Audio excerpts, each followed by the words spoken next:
novel is a satirical novel by Shashi Tharoor, first published by Viking Press in 1989. It is a fictional work that takes the story of the Mahabharata, the Indian epic, and recasts and resets it in the context of the Indian independence movement and the first 3 decades post-independence. Figures from Indian history are transformed into characters from mythology, and the mythical story of India is retold as a history of Indian independence and subsequent history, up through the 1970s. Some critics have identified an element of subversion in the novel. 1. The work includes numerous puns and allusions to famous works about India, such as those by Rudyard Kipling, Paul Scott, and E. M. Forster. Satire is a genre of the visual, literary, and performing arts, usually in the form of fiction and less frequently nonfiction, in which vices, follies, abuses, and shortcomings are held up to ridicule, often with the intent of shaming or exposing the perceived flaws of individuals, corporations, government, or society itself into improvement. 1. Although satire is usually meant to be humorous, its greater purpose is often constructive social criticism, using wit to draw attention to both particular and wider issues in society. Shashi Tharoor IPA, Shashi Tharoor, born the 9th of March 1956 in London, England, is an Indian former international civil servant, diplomat, bureaucrat and politician, writer and public intellectual who has been serving as Member of Parliament for Thiruvananthapuram, Kerala, since 2009. He is the chairman of the Standing Committee on Chemicals and Fertilizers. 1. He was formerly Under-Secretary General of the United Nations and unsuccessfully ran for the post of Secretary General in 2006. Founder Chairman of All India Professionals Congress. 2. He formerly served as Chairman of the Parliamentary Standing Committee on External Affairs and on Informational Technology. Born in London, UK, and raised in India, Tharoor worked across the world, graduating from St. Stephen's College, Delhi in 1975 and culminated his studies in 1978 with a doctorate in International Relations and Affairs from the Fletcher School of Law and Diplomacy, Tufts University. At the age of 22, he was the youngest person at the time to receive such an honor from the Fletcher School. From 1978 to 2007, Tharoor was a career official at the United Nations, rising to the rank of Under-Secretary General for Communications and Public Information in 2001. He announced his retirement after finishing second in the 2006 selection for UN Secretary General to Ban Ki-moon. 3. In 2009, Tharoor began his political career by joining the Indian National Congress and successfully represented the party from Thiruvananthapuram, Kerala by winning in the Lok Sabha elections and becoming a Member of Parliament thrice. During the Congress-led UPA government, Tharoor served as Minister of State for External Affairs. Popular for his command over the English language, Tharoor was the most followed Indian on Twitter before being overtaken by Narendra Modi. 4. A Sahitya Academy awardee, Tharoor has authored many works of fiction and non-fiction since 1981, which are centered on India and its history, culture, film, politics, society, foreign policy, and more related themes. 5. He has written columns and articles in nearly all major publications of the world and India. A non-loyalist of the Gandhis, Tharoor was lopsidedly defeated by Mallikarjun Kharge to become the party president. 7. The Mahabharata is an epic tale describing the historical dynastic struggle over the throne of the kingdom of Hastinapur between the Pandavas and the Kauravas, 2 branches of the heirs of the king Shantanu. In his novel, Tharoor recasts the story of the nascent Indian democracy as a struggle between groups and individuals closely related by their personal and political histories. Through his cantankerous narrator, Tharoor takes an irreverent tone towards figures such as Mohandas Gandhi and Jawaharlal Nehru, who are ordinarily treated with reverence by Indians. The phrase, "Great Indian Novel," is an allusion to the long-standing idea of the Great American Novel, and is also a pun, roughly translating Mahabharata, Maha, Great, Bharata, India. The Mahabharata, which is not a novel but an epic poem, can be understood, according to Tharoor, to represent Hinduism's greatest literary achievement and thus serves as an appropriate paradigm in which to frame a retelling of recent Indian history. A significant characteristic of Tharoor's version of the story is the emphasis on the older generations, e.g., Bhishma, Dhritarashtra, and Pandu, and the resulting de-emphasis on the actions of the Kauravas and the Pandavas. Summary. The organization of the sections and chapters of the novel mirrors the organization of the Mahabharata, and the themes and events addressed in each allude to themes and events of the mirrored sections of the epic. The novel has 18 inches books, just as the Mahabharata has 18 books, and the Battle of Kurukshetra lasted for 18 days. The first book, The Twice-Born Tale.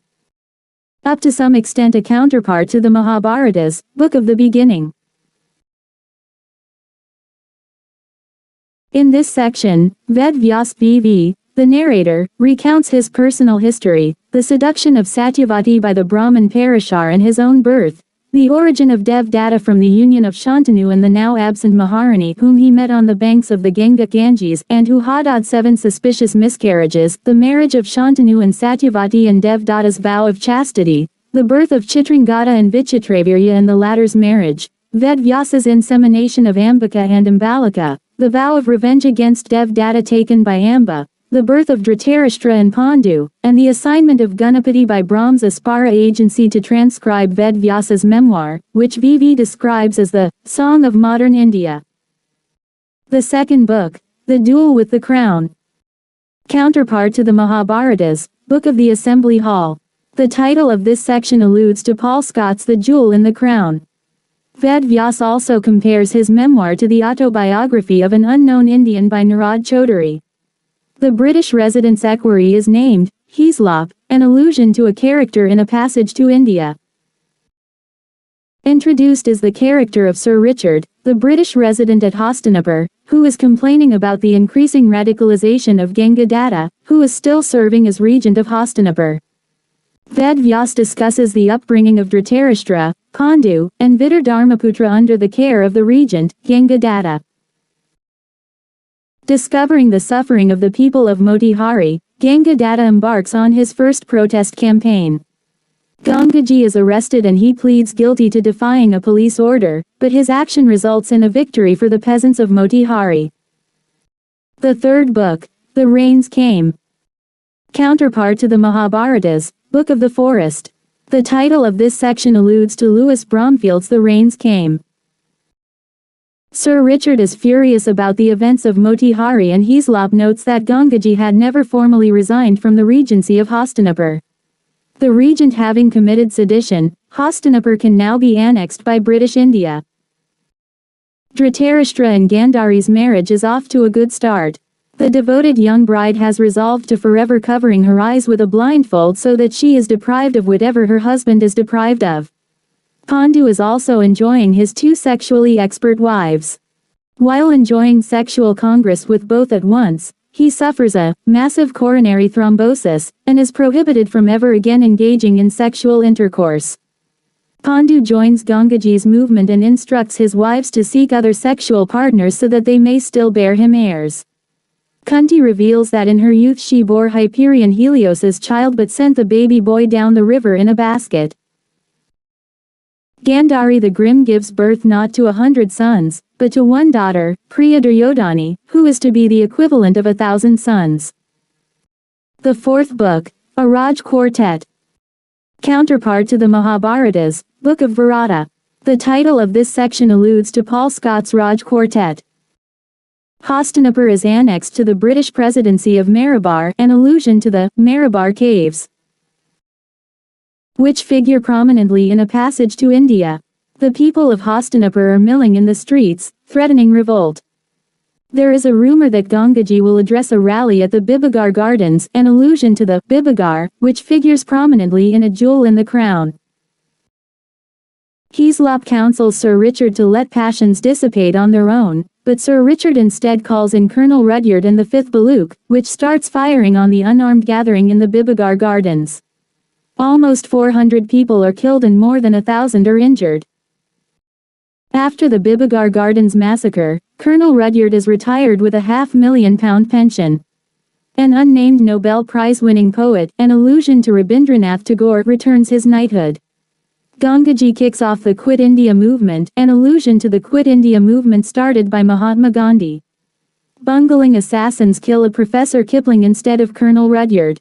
This Professor Kipling was the racist teacher whom a young Pandu had struck, resulting in the end of Pandu's formal education. Vidar resigns from the civil service, but Gangaji and Dhritarashtra order him to rescind his resignation. Dhritarashtra becomes head of the Kaurava party and Pandu becomes the party's chief organizer. Kunti bears the sons of Dharma, a young magistrate, Major Vayu of the palace guard, and Devendra Yogi, Yudhishthir, Bhim the brave, and Arjun. Exhausted, Kunti calls a halt to the cuckolding and Madri begs to be permitted to take up the torch.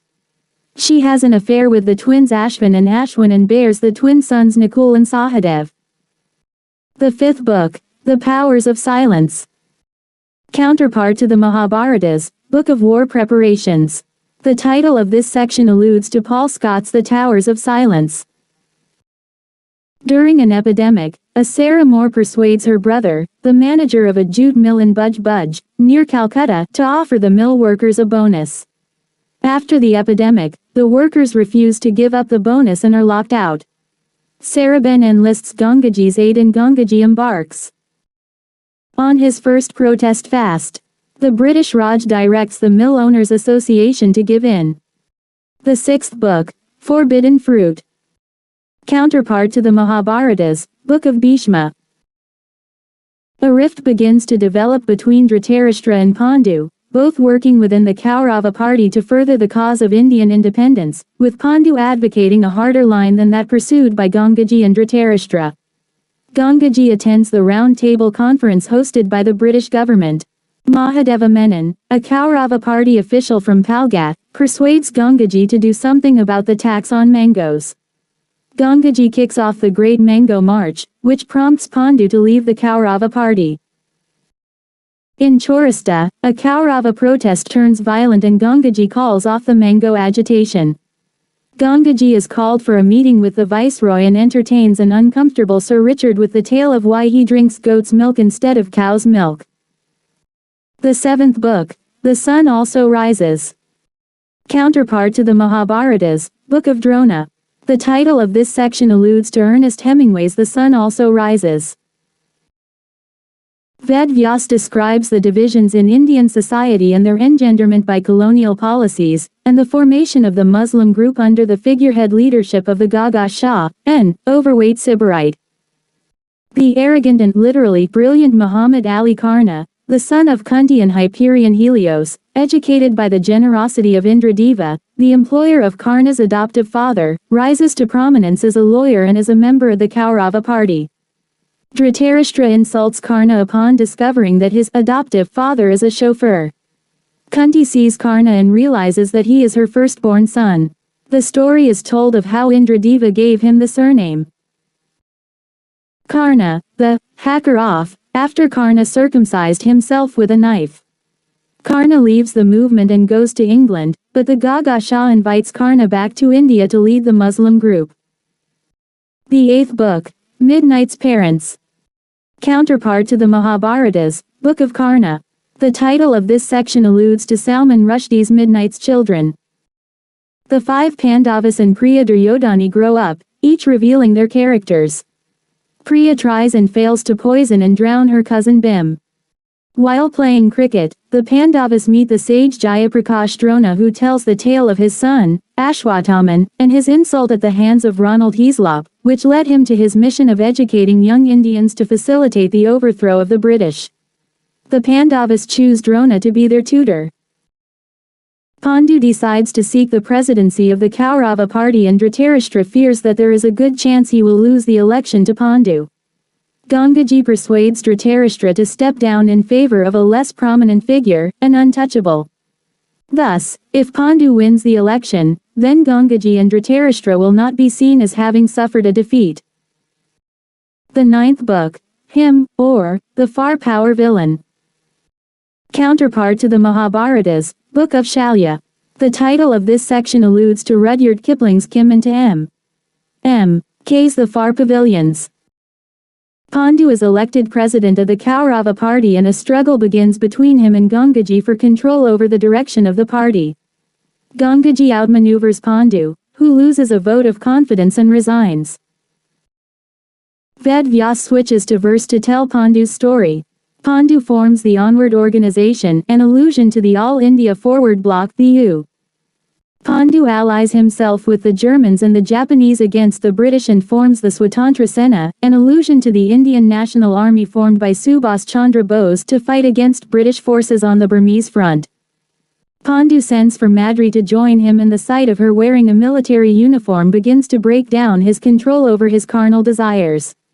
While fleeing from defeat in Singapore by air, Pandu and Madri succumb to their passion. Pandu dies of a heart attack and the plane is shot down, killing Madri as well. The 10th book, Darkness at Dawn. Counterpart to the Mahabharatas, Book of the Sleeping Warriors, title may be an allusion to Arthur Koestler's Darkness at Noon. Ashwatthama joins the Pandavas as the students of Drona in the military, terroristic, and nationalistic arts. When Arjun has to share an academic prize with Ekalavya, the son of a maidservant, Ekalavya admits that he has been sharing in the Pandavas' lessons while standing outside the door. In exchange for payment for his tuition, Drona demands that Ekalavya cut off his own right thumb and give it to Drona.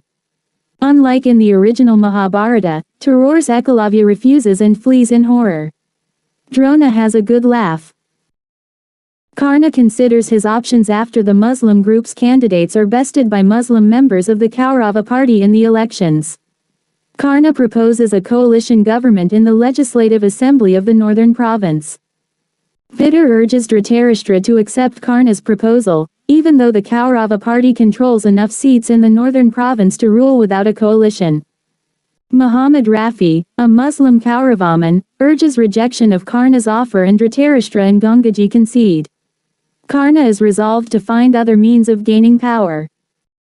The Viceroy and Sir Richard consider what to do in reaction to the initiation of the Second World War. Sir Richard relates the story of Sir Francis Younghusband, who inadvertently annexed Tibet. He'd really intended just to see the tourist spots and to get a few good pictures of the Potala Palace, but one of his rifles went off accidentally and when he then saw all the notables on their knees cowering he couldn't really disappoint them by not conquering them.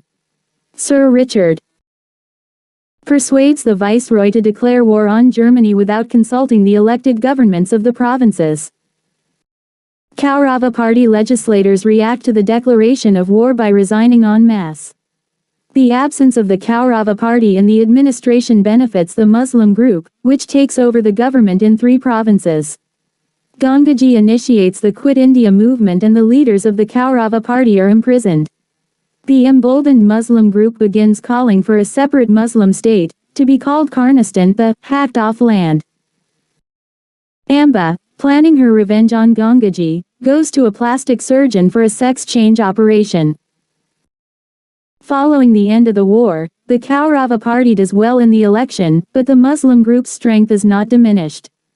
The British government charges with treason the soldiers who joined Pandu's Swatantra Sena. Viscount Bertie Drupad is appointed viceroy. His wife, Georgina, is excited at the prospect of dallying with lusty Indian men. While Dhritarashtra plans to meet the new viceroy, his wife, Gandhari the Grim, lies dying, calling Priya Duryodhani her son. The 11th book, Renunciation, or The Bed of Arrows. Counterpart to the Mahabharatas, Book of the Women. Lord Drupad announces the British intent to withdraw from India on August 15, 1947, to Dhritarashtra, Muhammad Rafi, Ved Vyas, Sardar Kushkismat Singh, and Karna. Dhritarashtra and the Kaurava party agree to the partition of India. Mr. Nichols is assigned to draw the border between the 2 new countries, to the derision of an experienced administrator named Basham. Vidar assists the viceroy in making decisions related to the transfer of power. Gangaji initiates an experiment in eliminating sexual desire by inviting Sarah Ben to sleep in his bed. While violence tears India apart, Dhritarashtra initiates an affair with Lady Drupad. While India celebrates independence, Amba, now Shikant and the Godless, assassinates Gangaji. The 12th book, The Man Who Could Not Be King. Counterpart to the Mahabharatas, Book of Peace. The title of this section alludes to Rudyard Kipling's The Man Who Would Be King. Ved Vyas refers to children being born at inconvenient times of the night who would go on to label a generation and rejuvenate a literature, which alludes to Rushdie's Midnight's Children. Drona's secretary is called Sir Beverly Twitty, KCMG. Jayaprakash Drona, now serving as Minister of State for Administrative Reform, gets his opportunity for revenge against Ronald Heaslop, who has lost everything in the rioting. Drona, instead of answering Heaslop's long-ago refusal to help him with coordinate cruelty, he offers Heaslop a job. Georgina Drupad's affair with Dhritarashtra, now Prime Minister of India, continues. On the 26th of January 1950, the day India becomes a republic, she gives birth to a daughter, who is given up for adoption and given the name Draupadi Mokrasi. Vyabhichar Singh, Mr. C., the Maharaja of Manamir, tries to avoid acceding either to India or Karnistan. Muhammad Rafi urges Dhritarashtra to ensure that Manamir remains part of India. Vidar, now Principal Secretary for Integration, counsels patience, hoping that Sheikh Azharuddin, a Kaurava ally, might be able to overthrow Mr. C. Dhritarashtra decides to let Karna, now Governor-General of Karnistan, make the first move, which he does, leaving the Indian government the perfect excuse to send in Khushqismat Singh, the Minister of Defence, with Indian troops. Vidar goes to Devpur to get Vyabhichar Singh to sign the instrument of accession, and persuades Colonel Bawakuf Jan to disturb the Maharaja from his sporting with a Frenchwoman. Vidar states his case while the Maharaja is fellated under an enormous silk razai. The Maharaja is finally persuaded to sign by his companion, a Stetopigus blonde wearing nothing but a look of panic.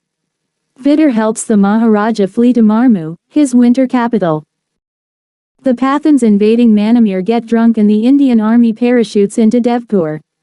Dhritarashtra snatches defeat from the jaws of victory by halting the Indian army's advance and calling in the United Nations. Professor Jennings delivers a critique of his student, D. Mokrasi. Vyabhichar Singh, Mr. C., the Maharaja of Manamir, tries to avoid acceding either to India or Karnistan. Muhammad Rafi urges Dhritarashtra to ensure that Manamir remains part of India. Vidar, now Principal Secretary for Integration, counsels patience, hoping that Sheikh Azharuddin, a Kaurava ally, might be able to overthrow Mr. C. Dhritarashtra decides to let Karna, now Governor-General of Karnistan, make the first move, which he does, leaving the Indian government the perfect excuse to send in Khushqismat Singh, the Minister of Defence, with Indian troops. Vidar goes to Devpur to get Vyabhichar Singh to sign the instrument of accession, and persuades Colonel Bawakuf Jan to disturb the Maharaja from his sporting with a Frenchwoman. Vidar states his case while the Maharaja is fellated under an enormous silk razai. The Maharaja is finally persuaded to sign by his companion, a Stetopigus blonde wearing nothing but a look of panic. Vidar helps the Maharaja flee to Marmu, his winter capital. The Pathans invading Manamir get drunk and the Indian army parachutes into Devpur. Dhritarashtra snatches defeat from the jaws of victory by halting the Indian army's advance and calling in the United Nations. Professor Jennings delivers a critique of his student, D. Mokrasi. The 13th book, Passages Through India.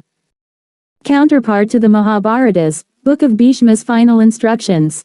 The title of this section alludes to E. M. Forster's A Passage to India. Drona decides to resign from government and do constructive work in rural areas, taking Ashwathaman with him. The 5 Pandavas they also want to go along and break the news to Kunti, their chain-smoking and still glamorous mother. To secure her blessing, Yudhishthir promises never to disobey his mother. Dhritarashtra consults Kanika, regarding what he should do about the increasing popularity of Drona and the Pandavas. Kanika counsels Dhritarashtra not to allow the Pandavas to attain too much political power, but Dhritarashtra is too idealistic to take the advice. Priya Duryodhani, however, is listening and she takes Kanika's advice seriously. Vidar, now Secretary of the Home Ministry and head of the Central Bureau of Intelligence, goes to a Drona land reform rally to warn the Pandavas that Priya Duryodhani is plotting against them. Vidar arranges for the Pandavas to hide out in Varanavada with Kunti. Karna, who has not been well, dies when he tries to pull a car out of the mud with his bare hands. Kunti, hearing the news, repeats her firstborn son's final gesture, by shaking her fist at the sun. The 14th book, the Rig Veda. Counterpart to the Mahabharatas, Book of the Horse Sacrifice. The title of this section alludes to the Hindu sacred work the Rig Veda. Purochan Lal, the owner of the hotel where Kunti is staying, is an agent of Priya Duryodhani. Vidar intercepts the cables and sends a coded message explaining that the house is coated with lac and will be set fire. The building is burned, but Vidar arranges their escape while letting the world believe they have perished in the fire. Vidar tells Dhritarashtra about a joke by Winston Churchill botched by Kushkasmat Singh. After discussing the Manamir situation, Dhritarashtra appoints Kanika to replace Singh as Minister of Defense. The Pandavas wander India sticking up for the rights of the downtrodden. They refuse to take sides between two corrupt landlords, Pinaka and Saranga, whose men attacked a man named Hangari Das. Dhritarashtra and Kanika start the non-aligned movement. They decide to annex the Portuguese colony of Kamea. Bim saves a beautiful girl from her abusive brother, Hidamba, a large man with a small goatee, and weds. The chairman of the People's Republic of Chakra, watching the annexation of Kamea by India, orders the Chakra People's Liberation Army to cross the Big Mac line and annex the nation of Tibia, on the Indian border. To enter Tibia from the province of Drauniang, however, Chakra troops must cross into territory claimed by India. Bim has a baby son, Ghatotkacha, who is born in the town of Ekachakra. Sahadev challenges the champion wrestler Bakasura and is trounced. Kunti is annoyed with her other sons for allowing Sahadev to go through with it. The Chakras annex a piece of Indian territory and the humiliation breaks Dhritarashtra's heart and he dies. The 15th book, the Act of Free Choice. Counterpart to the Mahabharatas, Book of the Hermitage. Dhritarashtra leaves nothing in his will to Draupadi Mokrasi and her adoptive father worries that he will not be able to find her a suitable husband. The Kaurava party's working committee appoints the honest but limited Shishupal to replace Dhritarashtra as prime minister. Ved Vyas convenes a training camp where the Pandavas are captivated by Draupadi. Priya Duryodhani is annoyed that Draupadi is drawing the attention away from her lectures and orders Ved Vyas to get Draupadi married. In Ved Vyas's mind, only Arjun is good enough for Draupadi. But he realizes that Arjun will not be faithful to her. Priya Duryodhani decides to match her up with Ekalavya, of whom Drona had demanded his right thumb, and, apparently with whom Priya Duryodhani had had a youthful fling. Draupadi chooses Arjun, but through a misunderstanding, Kunti instructs the Pandavas to share equally the surprise they have brought home. All 5 Pandavas marry Draupadi, Ved Vyas using his father's magic to ensure that she is a virgin for each of the 5 successive wedding nights. Bim's wife leaves him. Perceiving India as weak following its defeat at the hands of the Chakras, Karnastan invades Manamir again. Shishupal directs a successful counterattack. Shishupal dies of a heart attack after signing a ceasefire.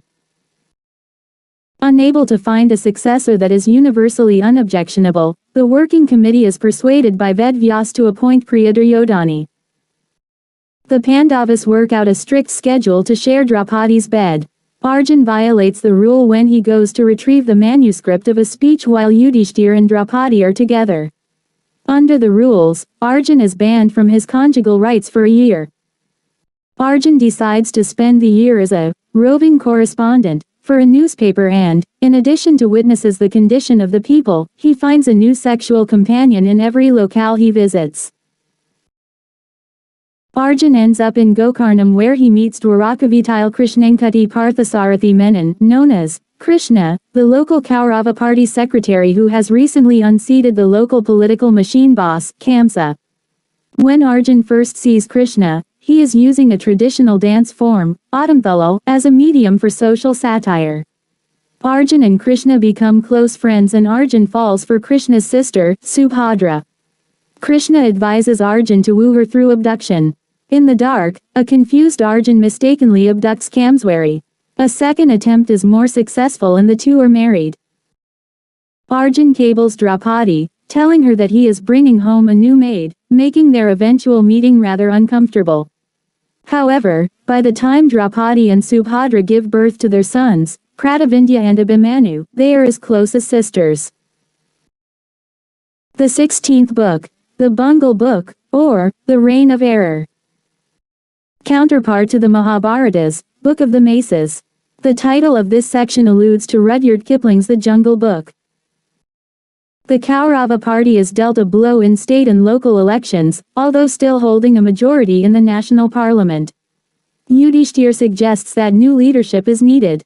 Priya Duryodhani agrees to a national election. Yudhishthir is named deputy prime minister, but is shut out of the cabinet by Priya Duryodhani and Yudhishthir resigns. Ashwathaman, Drona, son and the leader of a socialist splinter party, is invited by Priya Duryodhani to join the Kaurava party working committee.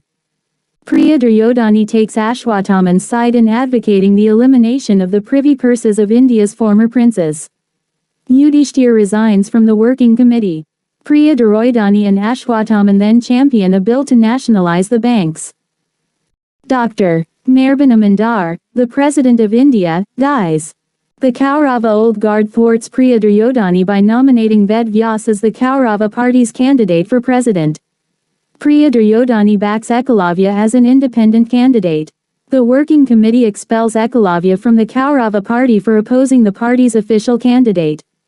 Before the working committee can act to expel Priya Duryodhani, Ekalavya narrowly wins the election.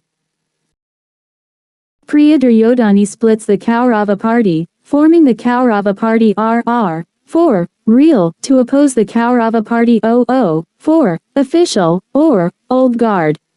Priya Duryodhani wins with the support of the left. Jarasandha Khan, the military dictator ruling Karnastan, decides to call elections. The Galaban People's Party, representing the Gelabi people of East Karnastan, wins a majority in the Karnastani parliament. Salil Shah Judah persuades Jarasandha Khan to declare the election results null and void and declare martial law in East Karnastan. Priya Duryodhani enters the conflict on the side of the Gelabins and the Gelabi-Desh war results in the creation of a new nation-state. The success against Karnastan boosts Priya Duryodhani's popularity, but her rule grows increasingly oppressive. The 17th book, The Drop of Honey, a Parable. Counterpart to the Mahabharatas, Book of the Great Journey. Drona leads the opposition to Muhammad Ijas's rule. Priya Duryodhani is convicted of electoral misconduct. Shakuni Shankar Dey, a Bengali lawyer and president of the Kaurava R party, counsels her to declare a siege and seize dictatorial powers. President Ekalavya concedes to the seizure of emergency powers. Priya Duryodhani orders the arrest of her political opponents. The 18th book, The Path to Salvation. Counterpart to the Mahabharatas, Book of the Ascent to Heaven. Ved Vyas refers to the Kama Sutra as the Great Indian Novelty. Priya Duryodhani calls elections. Ved Vyas chooses Krishna to lead the opposition campaign. Priya Duryodhani thus gets Krishna's experienced Kaurava party grassroots electoral machine. At a critical moment, Krishna persuades Arjun that he should criticize Priya Duryodhani's administration instead of remaining a disinterested reporter.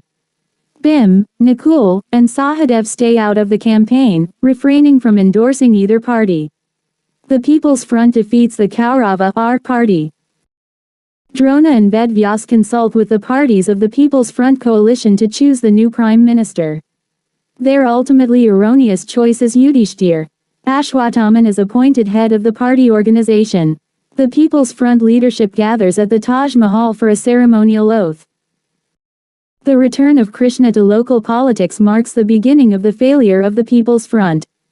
Yudhishthir proves to be as stiff and straight-backed and humorless as his critics had always portrayed him, and his colossal self-righteousness was not helped by his completely inability to judge the impression he made on others. Yudhishthir becomes a target of fun in the national and international press when he admits to drinking his own urine. The strongmen of Yudhishthir's cabinet are locked in squabbles, and Yudhishthir remained tightly self-obsessed, seemingly unaware that half of those who sat on the executive branch with him were busily engaged in sawing it off. Priya Duryodhani, labeling the faltering government as the backward front, begins to gain political strength again. As Zalil Shah Judah is toppled in another Karnastani military coup, Priya Duryodhani runs rings around her prosecutors while being tried for subverting the constitution. Yudhishthir suffers another publicity blow when he attends a speech by a holy man who uses the word untouchables instead of Harijans. Ashwatthama criticizes Yudhishthir, and the party organization awaits word from an ailing Drona that it is time for Yudhishthir to go. Yudhishthir dispatches Sahadev to tell Drona that Ashwatthama's plane has crashed. When asked, Yudhishthir confirms that Ashwatthama is dead, and Drona dies without throwing support to Yudhishthir's opponents in the People's Front. When Ved Vyas confronts Yudhishthir regarding his lie about Ashwatthama, Yudhishthir says that early that day he had caught a cockroach, named it Ashwatthama, and killed it. Thus, his statement to Drona was not a lie. Ved Vyas refuses to accept Yudhishthir's explanation and abandons him. In any case, Yudhishthir's deception is ultimately pointless. The government falls and Priya Duryodhani is victorious in the next election. Ved Vyas sees a vision in which the Pandavas, Draupadi, and Krishna hike up a mountain. One by one they are killed, except for Yudhishthir, who reaches the top. When Kalam, the god of time, offers to bear Yudhishthir to the court of history, Yudhishthir refuses to leave his faithful dog behind. The dog reveals himself to be Dharma, Yudhishthir's father, and the three board Kalam's chariot together. In the court of history, Yudhishthir is stunned to find a place of honor given to Priya Duryodhani.